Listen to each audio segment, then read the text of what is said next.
कधी बघितलं नाही, ज्या राजाला कधी पाहिलं नाही, तरी त्या राजाचं नाव ऐकल्यावरती आपलं रक्त सळसळतं. मग विचार करा वर्जीकर, ज्यांनी साक्षात संभाजी महाराजांना बघितलं असेल त्यांचं काय होत असेल.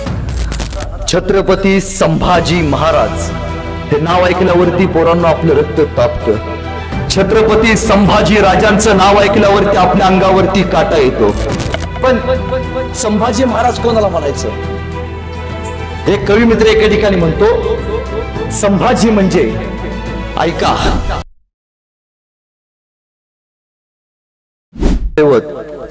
छत्रपती शिवाजी महाराज, महाराष्ट्राचं काळीज धर्मवीर छत्रपती संभाजी महाराज. उगवत्या सूर्याला सगळीजणच नमस्कार करत असतात, पण भर दुपारी माथ्यावर आलेल्या सूर्याला कोणीच नमस्कार करत नाही. कारण उगवतीचा सूर्य हा अंधाऱ्या रात्रीला छेदून प्रकाशाचा एक किरण तुमच्या माझ्या आयुष्यात जसा आणतो, तसा विचारांचा किरण तुमच्या आणि माझ्या आयुष्यात इथल्या महाराष्ट्रातल्या प्रत्येक माणसांनी आणलाय. ही माती अनेक महापुरुषांच्या बलिदानाची आहे. म्हणून मी नेहमी सांगतो की बंदुकीच्या जोरावर आणि हंटरच्या धाकावर माणसाला वाघासारखं जगायला शिकवणारी मी अनेक माणसं बघितली. बंदुकीच्या जोरावर आणि हंटरच्या धाकावर वाघाला माणसासारखं जगायला शिकवणारी मी अनेक माणसं बघितली. पण बंदुकीच्या जोराशिवाय आणि हंटरच्या धाकाशिवाय तलवारीच्या माध्यमातून या हिंदुस्थानातल्या माणसांना वाघासारखं जगायला शिकवणारे मी एकच वाघ बघितले, ते आदरणीय महाराणा प्रतापजी. त्यांची ही नगरी आहे, त्यांच्या विचारांनी पावन झालेली ही नगरी आहे. खर तर माझ्या एक अत्यंत लाडकी आणि सुंदर कथा मी नेहमी सांगत असतो. तुम्ही कधीतरी पंढरपूरला गेलात तर पंढरपूरला एक देव आहे, त्या देवाचं नाव पांडुरंग, ज्याला परमात्मा विठ्ठल असं म्हटलं जातं.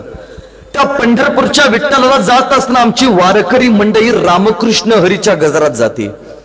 त्याच विठ्ठलाचं प्रतिरूप आहे ते म्हणजे दक्षिण भारतात ज्याला बालाजी असं म्हटलं जातं. त्या बालाजीला जाताना लोक म्हणतात गोविंदा गोविंदा. काय म्हणतात? गोविंदा. गावची लोक मुकी आहेत ना, गोविंदा गोविंदा. ताई मध्यंतरी माझ्या पेपरला एक बातमी आली होती की आपल्या प्रियकराला बरं वाटावं यासाठी एक प्रियसी तिरुमला ते तिरुपती उलट चालत गेली होती. मी म्हणलं आपल्याला पण बरं वाटावं म्हणून आपण तिरुमला ते तिरुपती नीट चालत जावं. मी तिरुमला ते तिरुपती नीट चालत जायला लागलो. माझ्यासोबत एक कोल्हापूरची आजीबाई आली होती. आम्ही सगळे लोक म्हणायचो गोविंदा गोविंदा. त्या आजीबाई म्हणायची आमचं पण तेच आहे. आम्ही सगळे लोक म्हणायचो गोविंदा गोविंदा. त्या आजीबाई म्हणायची आमचं पण तेच आहे. बराच वेळ असं झालं, कट्ट्यावरती गेलो, ताक पिलो. मावशीला म्हणलो मावशी तुझं काय चालू आहे?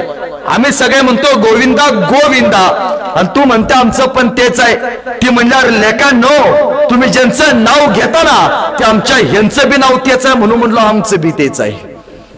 विनोदाचा भाग सोडा, पण 395 वर्ष झाली या महाराष्ट्रात एका बाप माणसाला या महाराष्ट्रासाठी बलिदान देऊन. महाराज छत्रपती संभाजी महाराज हे नाव ऐकल्यावरती पोरांना आपलं रक्त तापतं. छत्रपती संभाजी राजांचं नाव ऐकल्यावरती आपल्या अंगावरती काटा येतो. छत्रपती संभाजी राजांचं नाव ऐकल्यावरती आपलं रक्त सळसळतं. छत्रपती संभाजी राजांचं नाव ऐकल्यावरती आपलं रक्त तापतं. अरे छत्रपती संभाजी महाराज की हा जय सांगावं लागत नाही. जन्मताच इथली माती संभाजी हे नाव आपल्या पोराच्या काळजात जलू त्याला कोरूनच जन्माला घालते की काय काही सांगावं एवढी जादू या राजाची आहे. ज्या राजाला कधी बघितलं नाही, ज्या संभाजी राजांना आपण कधी पाहिलं नाही, महाराजांना बघितलं आपण मूर्तीमध्ये, महाराजांना वाचलं आपण पुस्तकामध्ये, महाराजांना बघितलं आपण कुठल्या तरी अभिनेत्याच्या भूमिकेमध्ये. ज्या राजाला कधी बघितलं नाही, ज्या राजाला कधी पाहिलं नाही, तरी त्या राजाचं नाव ऐकल्यावरती आपलं रक्त सळसळतं. मग विचार करा वर्जीकर, ज्यांनी साक्षात संभाजी महाराजांना बघितलं असेल त्यांचं काय होत असेल. राजा आपल्या सोबत घोड्यावरती बसलाय, राजा आपल्या सोबत गनिम कापतोय, राजा आपल्या सोबत गोरगरिबाची भाकरी खातोय, राजा आपल्यासाठी मरण पत्करतोय. ही कल्पनाच एवढी मोठी होती की हजारो मर्द मावळ्यांनी उगाच संभाजी राजांसाठी स्वतःचे प्राण दिले नसतील. पण दुर्दैव आता या महाराष्ट्रामध्ये एखादा राजकीय नेता उठतो आणि म्हणतो छत्रपती संभाजी महाराज हे धर्मवीर नव्हते.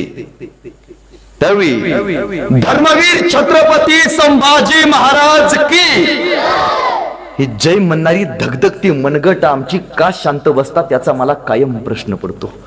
आपल्या इथे एक शहर होतं औरंगाबाद नावाचं, तुम्हाला माहिती असेल. शहराचं नाव बदललं, त्या शहराचं नाव सरकारनं छत्रपती संभाजीनगर केलं. तुमची माझी प्रत्येकाची मागणी होती नाव बदललं, पण आजही महाराष्ट्रात त्या शहराला लोक औरंगाबादच नाव घेतात. संभाजी राजांच्या महाराष्ट्रात ज्या माणसानं 40 दिवस मरण यातना सोसल्या त्या राजाच्या महाराष्ट्रात आजही औरंगजेबाच्या नावानं उदो उदो होतो. त्यावेळी आमचं रक्त थंड पडतं, त्यावेळी वाटतंय आपलं कुठंतरी चुकतंय. नाव बदललंय, आपण संभाजीनगर म्हणलं पाहिजे. पोरांनो या भावाचं एक वाक्य घेऊन जावा. पोरांनो मारलं जनी संभाजी महाराजांना, अरे मारलं जनी संभाजी महाराजांना, करून अत्याचाराचा कहर त्याच औरंग्याच्या नावानं वसवलं होतं एवढं मोठं शहर. अरे सरसळू द्या रक्त तुमचं, सरसळू द्या रक्त तुमचं, दाखवा पुन्हा एकदा जिगर आणि छाती ठोकून सांगा औरंगाबाद नाही तर छत्रपती संभाजीनगर, छत्रपती संभाजीनगर. अरे जब जब जब जब मराठे तलवार उठाएंगे, जब जब हिंदू तलवार उठाएंगे, तब तब भगवा भी डोलेगा. जब जब हिंदू तलवार उठाएंगे तब तब भगवा भी डोलेगा. शंभू राजा का नाम सुन के हर हिंदू का रक्त भी खोलेगा. याद रखना एक दिन ऐसा आएगा वो कब्र में छुपा औरंगजेब भी हर हर महादेव बोलेगा. वो कब्र में छुपा औरंगजेब भी हर हर महादेव बोलेगा. याचसाठी जन्माला असलं पाहिजे. पण दुर्दैव वाटतं त्या महाराष्ट्रात आता एखाद्या पोरला विचारलं तुझा आदर्श कोण आहे, पोरग लगी म्हणतोय शाहरुख खान माझा आदर्श आहे. एखाद्या पोरला विचारलं तुझा आदर्श कोण आहे, पोरग लगी म्हणतोय सलमान खान माझा आदर्श आहे. का झालो? कारण आपण आपल्या पोरांना संस्कार शिकवले नाहीत. पोरांनो, लहान पोरांनो इकडे बघा. सैराट पिक्चर बघितला का तुम्ही? सैराट आरची कुठल्या गाडीवरून बसून येते? जोरात सांगायचं कुठल्या? बुलेट. झिंग झिंग, जोरात झिंग झिंग, झुकेगा नाही. 9 गुरुवारचा प्रसाद आहे सगळा. आता सांगा छत्रपती संभाजी राजांनी, पोरांनो इकडे बघा, आता सांगा छत्रपती संभाजी महाराजांनी उभ्या आयुष्यात किती लढाया केल्या? नाही सांगता येत आमच्या पोरांना. ताईनं गहू पेरून कधी ज्वारी उगवलेलं बघितले? झुंजळ्यात पेरून कधी मका उगवलेलं बघितले? जे पेरले ते उगवले. आज आमच्या पोरांना कालली आरची माहितीये, पुष्पा माहितीये, पण आज आमच्या पोरांना संभाजी राजांचा इतिहास माहिती नाही. हे महाराष्ट्राचं सगळ्यात मोठं दुर्दैव आहे. संभाजी राजांनी तुम्हाला आम्हाला एक गोष्ट शिकवली, ती गोष्ट म्हणजे स्वाभिमान. पण आमची पोरं स्वाभिमान गमावून बसली. मध्यंतरी एक पिक्चर आला पुष्पा नावाचा. ताई चांगलं चालणारं गडी सगळं आमचं लंगडं चालायला लागलं. झुकेगा नाही साला म्हणे. एखाद्या पोरला विचारलं तुझा आदर्श कोण आहे, पोरग लगी म्हणतोय तू झुकेगा नाही साला म्हणणारा पुष्पा माझा आदर्श आहे. पोरांनो या मित्राचं एक वाक्य ऐका. पोरांनो चित्रपटामध्ये उभारून झुकेगा नाही साला म्हणणं फार सोपं आहे. चित्रपटामध्ये उभारून झुकेगा नाही साला म्हणणं फार सोपं आहे.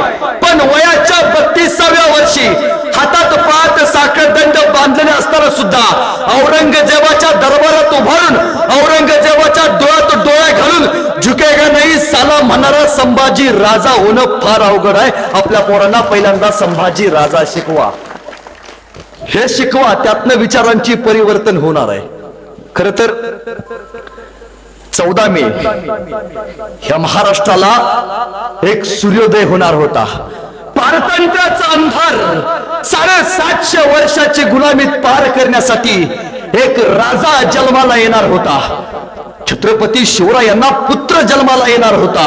सईबाईंच्या पोटी स्वराज्याचा छावा तयार होणार होता. एके दिवशी 14 मेला दुपारी 2 वाजता हात नाही खेर पळत आली. ते जरा बंद करा 2 मिनिटं.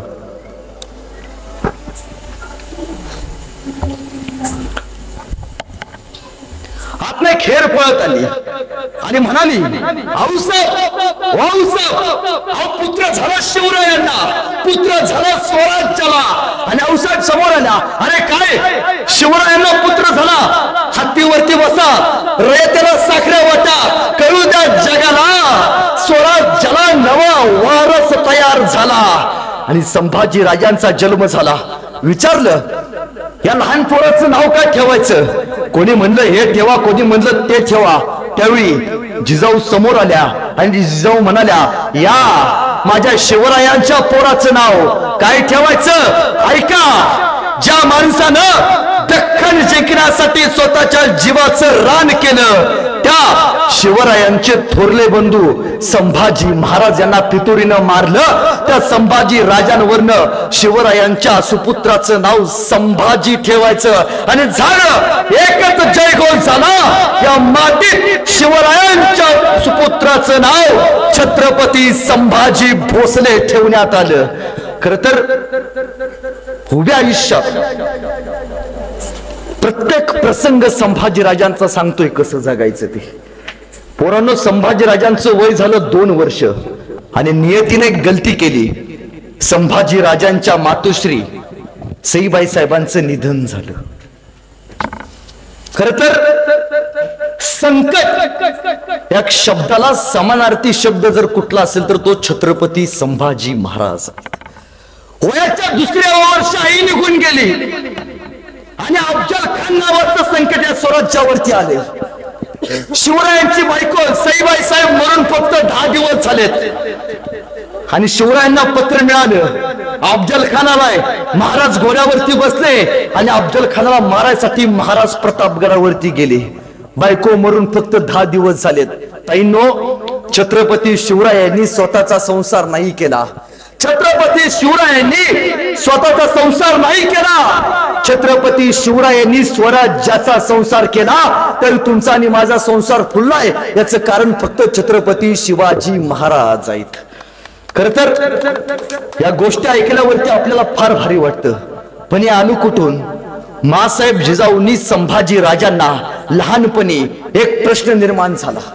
2 वर्षाचं पोरग, आई निघून गेली, पोराला दूध कोणी पाजायचं? शेवटी अखंड महाराष्ट्रात दोंडी पिटवली. बाळ संभाजीला दूध कोणी पाजणार? आणि राजगडावरती असा महिलांचा दरबार बसला. एक जण उठली, औसाप म्या पाजते की संभाजीला दूध? तू पाजणार? हा औसाप. किती पैसे घेणार? औसाप 2 सोनं काकड्याची घेणार बर का. दुसरी एक जण उठली, औसाप म्या पाजती संभाजीला दूध. होय, किती पैसे घेणार? औसाप 4 काकडी सोन्याची घेणार बर का. त्यावेळी एक पाठीमागे महिला बसली होती, तिचं नाव धाराऊ. ती उठून उभा राहिली, औसाहेब म्या पाजते की संभाजी राजांना दूध?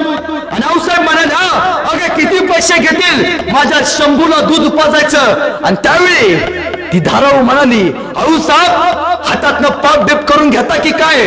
औसाहेब पोरगा कुणाचा आहे? शिवाजी राजाचा आहे. अहो, शिवाजी राजाच्या लेकाला दूध पाजायचं आहे, त्याचं पैसे घ्यायचं. भगवंत तरी मला माफ करेल का औसाहेब? औसाहेब मी संभाजी राजांना दूध पाजेन, पण 1ही रुपया न घेता पाजेन. आणि इतिहास फुटफुटला. ओट कोरड शंभू राजांचं, ओट कोरड शंभू राजांचं. पाना धाराऊला फुटतो ग आणि गरीबाच्या ओसरीवरती बाळ शिवबाचा रडतो ग. गरीबाच्या ओसरीवरती बाळ शिवबाचा रडतो ग. धाराऊच्या दुधावरती संभाजी राजांचं लखलखणारं पात्र तयार झालं. संभाजी राजांना नाना विद्या शिकवल्या. तलवारबाजी संभाजी राजांना येत होती. तत्कालीन काळात ढालबाजी संभाजी राजांना येत होती. पोरांनो, तत्कालीन काळात सगळ्यात जास्त वेगवानपणे घोडा पळवणारा, पळत्या घोड्याला डोळ्याची पापणी नव्हते नव्हते तोपर्यंत घर करणं फिरवणारा या जगात फक्त एकच राजा झाला, नाव छत्रपती संभाजी महाराज. तर उभ्या आयुष्यात संभाजी राजांनी 4 ग्रंथ लिहिले. बुधभूषणम, नायिकाभेद, 7 शतक यासारखे ग्रंथ, नखशिका यासारखे ग्रंथ संभाजी महाराजांना लिहिले. अरे 1 नाही, 2 नाही, 3 नाही, 4, 5, 6, 7, 8, 9, 10, 11, 12, 13, 14, 15, 16 तब्बल 16 भाषा बोलणारा राजा. जगात फक्त एकाच राजाचं नाव घेतलं जातं, नाव छत्रपती संभाजी महाराज. पण संभाजी महाराज कोणाला म्हणायचं? एक कवी मित्र एके ठिकाणी म्हणतो, संभाजी म्हणजे ऐका, सईबाईंच्या पोटी जन्माला आलेलं निरागस बाळ म्हणजे संभाजी राजे. सईबाईंच्या पोटी जन्माला आलेलं निरागस बाळ म्हणजे संभाजी राजे. इंग्रज, डच, फ्रेंच यासारख्या अत्याचारांचा कर्दन काळ म्हणजे संभाजी राजे. एकीकडे संयमाचा घाट म्हणजे संभाजी राजे आणि सळसळत्या रक्ताची लाट म्हणजे संभाजी राजे. आम्हा मर्द मावळ्यांना आलेली हिंदुत्वाची जाग म्हणजे संभाजी राजे. आम्हा मर्द मावळ्यांना आलेली हिंदुत्वाची जाग म्हणजे संभाजी राजे. महाराष्ट्रातलं माणुसकी मोजण्याचं माप म्हणजे संभाजी राजे. तुमचा, माझा आणि अखंड हिंदुस्थानाचा बाप म्हणजे संभाजी राजे. तुमचा, माझा अखंड हिंदुस्थानाचा बाप म्हणजे संभाजी राजे. खर तर एके दिवशी संभाजी राजे आणि शिवाजी राजे एके ठिकाणी बसले होते आणि 12 वर्षाचं पोरग बाहेरच्या राज्यातनं या महाराष्ट्रात आलं. तुमच्या याच जळगावच्या भागातनं ते रायगडाकडे जायला निघालं. एका शेतकऱ्याला भेटलं आणि 12 वर्षाचं पोरग शेतकऱ्याला म्हणते, असा कोणी माणूस आहे, असा कोणी माणूस आहे जो रयतेचं काम करतो? शेतकरी म्हणला, एक माणूस आहे. काय नाव त्या माणसाचं? त्या माणसाचं नाव शिवाजी राजा बर का. 12 वर्षाचं पोरग म्हणतं, एकदा आयुष्यात एकदा मला शिवरायांना संभाजी राजांना बघायचं आहे. कुठं भेटल राजा? माझा राजा रायगडावरती भेटेल. 12 वर्षाचं पोरग शिवरायांना संभाजी राजांना बघायला या डोंगरातनं त्या डोंगरात पळत पळत गेलं. अरे पायात काटे टोचायचे, दगड टोचायचं, पाय रक्तबंब व्हायचा, पण पोरग थांबायला तयार नव्हतं. का? शिवरायांना संभाजी राजांना बघायचं आहे. ते आलं, रायगडाच्या पायथ्याशी आलं. त्याला भेटले महाराजांचे सेनापती, महाराजांचे पिये. सेनापती म्हणले, काय काम काढलंस? काय नाही जी, राजाला भेटायचं आहे. काय करतोस रे तू? काय नाही जी, गाणं लिहितो. उत्तम उत्तम कविता लिहितो. गाणं लिहितोस? होय. कविता लिहितोस? होय. अरे मग आमच्या शिवरायांवरती एखादं सुंदर असं गाणं लिहिलं असशील की? नाही बा, मला ध्यानातच नाही राहिलं. मग एक काम कर, रायगडाच्या पायथ्याशी जा, 10 दिवस थांब आणि महाराजांवरती एक सुंदर असं गाणं लिहे, मग मला भेटायला ये. महाराजांचे पिये, महाराजांचे सेनापती, चायपेक्षा किटली गरम. काय डावल्याशिवाय काय पासच होत नाही. ते 10 दिवस खाली थांबलं. त्यानं राजांवरती एक सुंदर असं गाणं लिहिलं आणि ते सेनापती पाशी आलं. सेनापती, तुम्ही सांगितलं होतं ना राजावरती उत्तम गाणं लिहिला, ह्या बघा लिहिलं नव. सेनापती म्हणजे ऐकव, आता 12 वर्षाच्या पोरानं शिवरायांवरती लिहिलं सुंदर असं गाणं ऐकवलं. ते गाणं पोरानं आयुष्यात एकदा तरी ऐकले. ते गाणं आपण आयुष्यात एकदा तरी स्वतःच्या स्टेटसला ठेवलंय. ते गाणं साक्षात शिवाजी महाराज जिवंत असताना लिहिले. 12 वर्षाच्या पोराला सेनापतीनं धरलं, राजांच्या समोरून उभा केलं. राज, हे 12 वर्षाचं पोरग तुमच्यावरती उत्तम गाणं लिहिलंय. राजा म्हणजे ऐकव, आणि ते 12 वर्षाचं पोरग राजांवरती लिहिलं सुंदर असं गाणं ऐकवायला चालू झालं. माझ्याबरोबर सगळ्यांनी टाळ्या वाजवायच्या, हात वरती करा, माझ्या बरोबर वाजवायच्या. आणि ते 12 वर्षाचं पोरग म्हणतंय, इंद्र जबी जंब पर बार वसु वंब पर रावण सर दंब पर रघुकुल राजे पौनबारी बाह पर संबुरती नाह पर चोसस बाह पर राम द्विज राजे दावा मृग पर चित्तामृग झुंड पर भूषण वितृंड पर जैसा मृग राजे तेज तमा हंस पर कन्न जिवे कंस पर योमलच्च बंस पर शेर शिवराज हे शेर शिवराज हे शेर शिवराज. गाणं प्रत्येकानं ऐकले. हे गाणं साक्षात महाराज जिवंत असताना लिहिले. त्या कवीचं नाव कविभूषण. महाराज म्हणा कविभूषण वाह काय सुंदर गाणं लिहिलात. बोला कविभूषण तुम्हाला काय बक्षीस देऊ. कविभूषण लगीन आहे म्हणाले. हा राज वरजीच्या ग्रामपंचायतीत तेवढं बघा का कुठं जिल्हा मध्यवर्ती घेतलाय का बघा. नाही रक्त वेगळं होतं. कविभूषण म्हणाला राजे हिरे माणिक मोती याहीपेक्षा छत्रपती शिवाजी महाराज ही सगळ्यात मोठी आमची दौलत आहे. आणि त्या कवीचा सत्कार महाराजांनी तत्कालीन काळात 4 सोन्याच्या घागरी देऊन केला. जगात पहिल्यांदा कलाकारांचा सन्मान करणारा राजा इतिहास एकच नाव सांगतो छत्रपती शिवाजी महाराज. पण एक गोष्ट आहे महाराजांनी हे साम्राज्य उभा केलं. हे कोणाच्या जीवावरती केलं. मावळ्यांच्या जीवावरती केलं. बरोबर आहे. पण महाराजांचे मावळे हे कोण होते. हे होते शेतकरी कुटुंबातनं आलेली शेतकऱ्याची पोरं. आज बघा ना मध्यंतरी काश्मीरला हल्ला झाला. हल्ला झाल्यावरती सगळ्यात पहिल्यांदा प्रत्युत्तर देण्यासाठी आमची भारतातली इंडियन फोर्स उभा राहिली. आता आर्मीचे बरेच जवान आहेत. त्यांना विचारा तुमची वडील काय करतात. सगळे सांगतील माझे वडील काय आहेत शेतकरी आहेत.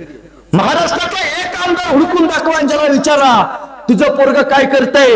महाराष्ट्रातला एकही आमदार सांगणार नाही माझा पोरगा शेतकरी आहे. महाराष्ट्रातला एकही खासदार सांगणार नाही माझा पोरगा शेतकरी आहे. महाराष्ट्रातला एकही तहसीलदार सांगणार नाही माझा पोरगा शेतकरी आहे. अरे या देशाच्या रक्षणासाठी सगळ्यात पहिल्यांदा कुणाची पोरं उभी राहतात. ज्याची आई दिवसभर दुसऱ्याच्या शेतात कामाला जाते आणि ज्याचा बाप सकाळचं कालवण संध्याकाळी गरम करून खातो त्याचाच पोरगा आज सीमेवरती रायफल घेऊन देशाचं रक्षण करतो. नाव फक्त शेतकरी. हा देश उभा केलाय शेतकऱ्यांनी. हा देश जगवलाय शेतकऱ्यांनी कष्टकऱ्यांनी कामगारांनी. त्यांच्या जीवावरती स्वराज्य उभं राहिलं. पण मातीसाठी मरायचं हे संस्कार कुठून आले संभाजी महाराजांच्यात. हे आले छत्रपती शिवरायांच्या मावळ्यांच्या पराक्रमातून. एकदा तानाजी मालुसरे राजांना भेटायला आले आणि राजांना म्हणाले राज रायबाचं लगीन काढले बर का. रायबाच्या लग्नाला तुम्हाला हे लागते बर का. राज जोपर्यंत तुम्ही माझ्या रायबाच्या डोक्यावरती अक्षरात टाकत नाही तोपर्यंत मी माझ्या रायबाचं लगीन करत नसते बर का. राजे म्हणले अरे ताना रायबाचं लगीन काढलाच होय. हा होय राज तुम्हाला हे लागते बर का.